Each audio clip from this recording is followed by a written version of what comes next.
Imago Dei Church, welcome to this first edition of the Imago Dei Church daily video series, or the Imago Daily, if you will. A good dad joke for you to start our time together. I'm glad you're watching wherever you're watching from, whenever you're watching, that you could be a part of this with us. We're excited for the opportunity to be able to share with you, to be able to talk through important things that we're dealing with. And so today, what I want to talk about with you is the idea of fear and anxiety, and how do we respond to our fear and anxiety. And so my encouragement to you is going to be that as we battle and struggle through, in particular, anxiety, that we learn how to wait on the Lord in our anxiety. As a response to our fears, we want to be able to learn, among other things, how to wait on Him. And so we're going to spend some time talking about that together. Fear is a common experience. I don't have to explain that to you. I don't have to convince you of that. The scriptures do a good job of letting us know that fear is something that we deal with on a regular basis. In fact, so much so that in some form or fashion, one of the most common phrases in all of Scripture, common commands, exhortations, is do not be afraid. The Lord knows that we will be faced with situations and circumstances of fear and anxiousness, external circumstances, internal battles that we deal with. And so the scriptures are very aware of that. And as a form of fear, anxiety has become more and more common in our culture, and not just in our culture in general at large, but even in the church itself, in the culture of the Christian faith. And so this is something that we have to deal with on a regular basis. One of the challenging aspects of anxiety is that it exists in the future. Many of our anxieties, our anxiousness comes in the form of future uncertainties. They can take the form of these, what I call what-if statements. And some of these I'm sure are familiar to you. You may have wrestled with some of these what-ifs. For example, what if I can't get this project done on time? What if that person doesn't like me? Or what if that person doesn't like what I have to say? What if I don't have or can't have enough money or food, or supplies for my home to meet the needs of my children or my family? What if I don't get that job? What if I don't pass that test? And the list of what-ifs go on and on and on. We can battle and struggle with these what-ifs on a daily basis in a number of categories. And as I meet with folks and talk through anxiety with them, I typically spend a good amount of time trying to understand them, not just their anxiety, but how they respond to their anxiety. All the circumstances that go into meeting with someone and navigating through hardship with someone. And in particular with anxiety, I want to know how anxiety feels physically when I meet with them. I try to understand how it feels emotionally. I want to know how it feels spiritually.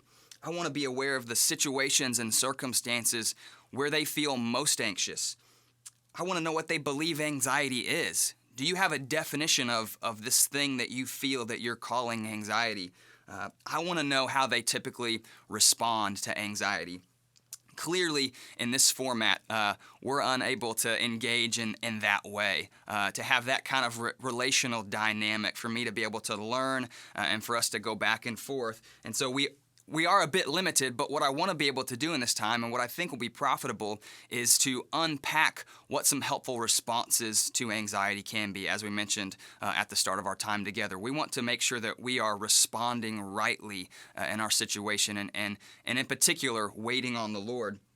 So what I'd like to do in the time that we have left is twofold. One is to highlight for you maybe a typical response to anxiety that I see. Perhaps that's a response that you feel like you have had to anxiety. Maybe you recognize it in yourself, or maybe you've seen it in others that you have a close relationship with. So that's what we'll do first, is highlight a common response to anxiety. And second, what I would like to do is offer some biblical responses to anxiety that kind of focus on and hit on the idea of waiting for the Lord in the midst of our anxiousness. And what I hope that will do is to be able to encourage you in your own battle against fear and anxiety. So when we think about typical responses, one of the most common responses that I see to anxiety is that we end up waiting for something bad to happen. We wait for some kind of disaster to strike. Because anxiety lives in the future, we often find ourselves waiting for these doom and gloom scenarios to play out. And what I want to be able to do is even in the midst of that waiting, kind of help you understand or maybe highlight for you or explain what does that waiting in particular look like? How do we wait for these bad things to happen? And the first way that we can kind of wait for something bad to happen is to believe that our fears are going to automatically come true. Just because we think it or believe it, it's going to happen in the future. And that's a type of problematic waiting when we think about waiting and anxiousness. Even though we don't know the future clearly, we can automatically believe, hey, this is going to happen. Maybe I've seen this before, and it's happened before, so it's definitely going to happen again. We think it in our head, we believe it in our heart, we feel this anxiety in our body, and we can, in our anxiousness, just simply wait for that prediction to play out. Now, this is problematic for a couple of reasons. One, simply, we're not God. We don't know the future. And so for us to kind of position ourselves or posture ourselves in a way that kind of allows us to sit and wait in this anxious and say, I know this is going to happen. In many ways, that's just us pretending like we know and kind of playing God. So that's clearly problematic. But even on a deeper level, this type of waiting is problematic because we end up focusing our attention on the uncertainty of the future instead of what we know to be certain about the future. So many things are out of our control. There are so many things that we don't know. We can have plans, we can be wise, and yet there's still an uncertainty that exists out there. We're limited in that. And a lot of times in our anxious waiting, we can focus so much on those uncertainties. We can play the what ifs over and over and over again in our head, and we focus on that uncertainty instead of focusing on what we know to be certain about the future, which is namely that God is in control of the future. We belong to, we serve, we love, and we have been loved by a sovereign God who is in complete control. But instead of waiting in that way, waiting on Him to act, in our anxiousness, we can wait for something bad to happen, something that we're not even sure will happen. A second type of waiting, and really that first type leads us into this second type. A second type of anxious waiting is this hyper-focus on the things of the earth, these anxieties that we have, to the exclusion of a focus on the things of the Lord.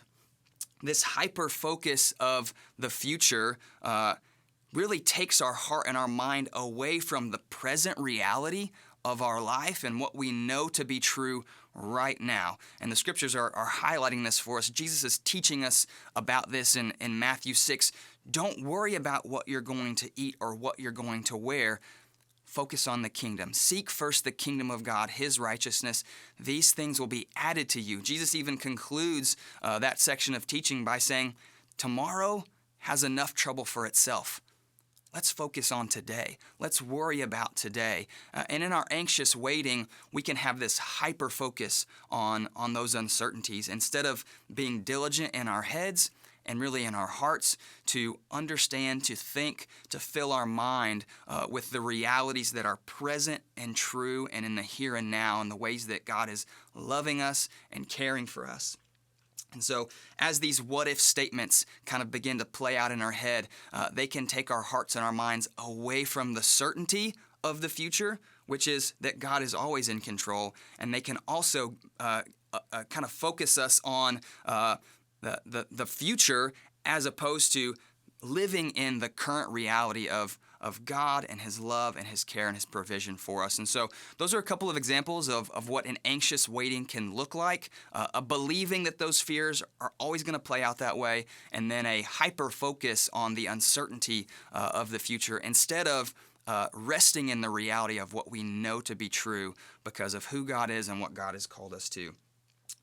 As we seek to respond rightly in our anxiety, we've just highlighted some ways that waiting is a negative thing, but in reality, the scriptures do call us to wait. And even in our anxiousness, the scriptures are calling us to wait in such a way that promotes health in our walk with the Lord, that promotes trust, that promotes joy, that promotes belief. And that's what I want to shift to now as we kind of wrap up our time, is I want to give you 3 ways that we can actually wait that are going to be productive and helpful for us in our battle against anxiety. because waiting isn't a bad thing. As we've seen in the scriptures, and as we can continue to see in the scriptures, we are called to wait on the Lord. And so the first way I want to encourage you to wait as you battle fear, battle anxiety, is to wait actively. In Psalm chapter 40, verses 1 and 2, David says, "I waited patiently for the Lord. He inclined to me and heard my cry. He drew me up from the pit of destruction, out of the miry bog, and set my feet upon a rock, making my steps secure." David waited patiently for the Lord. But patient waiting isn't passive waiting. Patient waiting, as we see from David, is an active waiting. David says that in his patient waiting, he was crying out to God. I waited patiently. He inclined his ear to me, meaning David, in his patient waiting, calling out, letting the Lord know of his circumstance, letting the Lord know of his pain, what he's experiencing, what he's suffering through. Waiting on God doesn't mean doing nothing. Now, sometimes we kind of import other ideas of what waiting can mean, and so we can think of waiting as a very passive thing. If you're waiting on something to come out of the microwave, you kind of stand there and just stare directly in at the light and watch the food spin around. You're not doing a whole lot. There's a passivity in waiting that can occur, but we're called to an active kind of waiting as we rely on the Lord. God has called us into a relationship with Him, and that's a continuous thing. We're constantly called to come to Him, to accept His invitation, to give Him our burdens, to cast our anxieties on Him. This is what David is doing in Psalm 41 through 2. He's waiting, but he's not passive. He's waiting actively. So I want to encourage you, as you wait in your anxiety, wait actively. The second encouragement as you wait is to wait expectantly. Wait expectantly on the Lord. In Psalm 62, 1 through 2, David says, "For God alone my soul waits in silence. From Him comes my salvation. He alone is my rock and my salvation, my fortress. I shall not be greatly shaken." David believes that God will bring him a salvation in his particular experience. David expects for that to happen. He doesn't doubt. He's not skeptical. He's not a cynic. David believes that God will bring him salvation because David knows that God is his salvation. The uncertainty of David's circumstances doesn't cloud out David's fundamental belief in who God is. God will bring salvation because God is salvation, and David expects this. And that poses an important question for us as we battle and struggle with fear and anxiety. Do we believe that our anxieties and our fears will crush us? Do we believe that they will have the final say? Or do we believe that God is who He says He is, and God will do what He says He will do? Brothers and sisters, we need to hold fast that confession. That's what the author of Hebrews exhorts us to do. Hold fast your confession. And as we hold fast our confession, we see even in that passage in Hebrews that the result of holding fast to our confession of faith, to a firm conviction of what we believe and who we believe, the result is that we draw near to the throne because God has invited us to draw near to the throne. He's made a way for us to come close in our fears, in our worries, in our hurts, in our pains. So brothers and sisters, hold fast your confession. Believe on the one who has rescued you. Wait expectantly on the Lord. My third encouragement for you as you wait in your anxiety is to wait joyfully. Psalm 33, 20 through 22 says, "Our soul waits for the Lord. He is our help and our shield. For our heart is glad in Him, because we trust in His holy name. Let your steadfast love, O Lord, be upon us, even as we hope in you." The more we put our trust in God, the more that joy will be a hallmark of our life. This is what the psalmist is getting at. As we find our hearts satisfied in God, filled up in Him, we will find ourselves waiting on Him in joyful eagerness. My encouragement in that is take simple steps of faith toward God in the midst of your fear and anxiety, joyfully believing that He will meet you in that.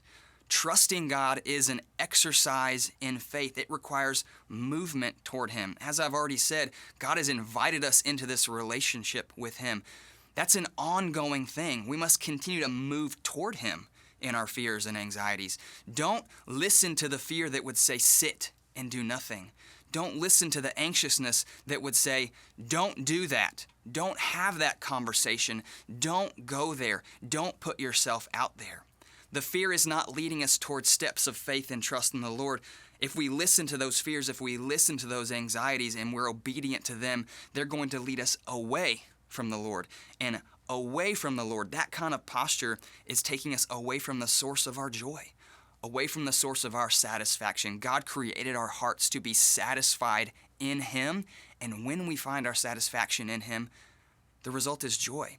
And the beauty of our relationship with the Lord is that we can have joy and peace and comfort when the circumstances around us are chaotic, because joy and peace and comfort come from a person. They come from the Lord. Our circumstances might not be conducive to joy, but our relationship with the Lord is always conducive to joy because God continues to be faithful. He continues to be for us what He promised to be for us, to be our fortress, to be our shelter. So brothers and sisters, as you wait in your anxieties, wait joyfully. We've talked about 3 ways to wait: actively in our anxiety, we've talked about waiting expectantly in our anxiety, and we've talked about waiting joyfully in our anxiety. And I pray that those will be an encouragement to you as you exercise your faith in the Lord and practice waiting as you struggle through anxieties and fears. I want to leave you with Paul's words in 2 Thessalonians chapter 3, and this is my prayer for you. Paul says, "Now may the Lord of peace Himself give you peace at all times in every way. The Lord be with you all." Grace and peace, brothers and sisters.